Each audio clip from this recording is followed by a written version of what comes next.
Süni intellekt sürətlə həyatımıza daxil olur və təhsilin də vacib sahələrindən birinə çevrilir.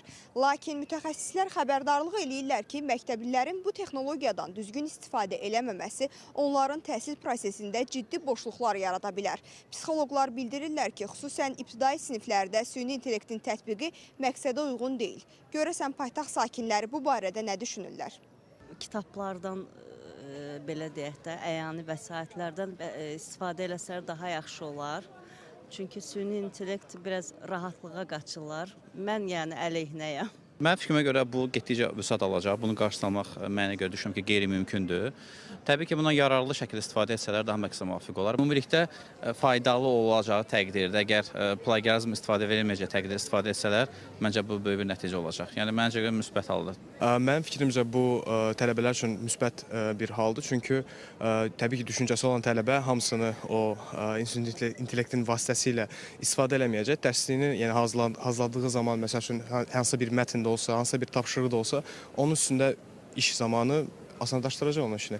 Amma təbii ki, bu %100 bir nəticə vermədiyi üçün, çünki süni intellektin özündə belə bu qeyd olunur ki, yəni %100 nəticə deyil.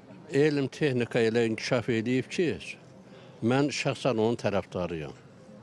Dövrümüz, zamanımız elədir ki, bunlarla ayaqlaşmaq lazımdır. Süni intellektdən səmərəli istifadə etmək lazımdır. Nə mənada ki, bəzən bizi çox tənbəlləşdirir. Razıyam, mən özüm də tələbəyəm. Bəzən bildiyim bir şeyləri dəqiq bilmirəm. Yəni onu kitabdan vərəqləsəm daha yaxşı yadımda qalar, nəinki ChatGPT-yə yazsam.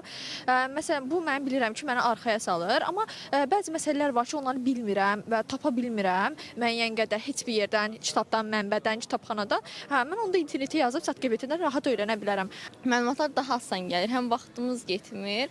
Ancaq onu yəni araşdıranda, başqa mənbələrdən araşdıranda oxuyursan, bilirsən, yenə də yazdıqlarını, oxuduqlarını yazırsan, tətbiq edirsən. Ancaq ChatGPT elədir ki, ancaq kopyala yapışdırdı da.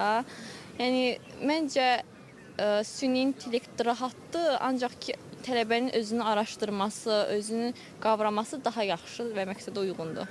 Biz bilirik ki, uşaqlarda, şagirdlərdə məntiq beynin inkişafı üçün danılmaz faktor.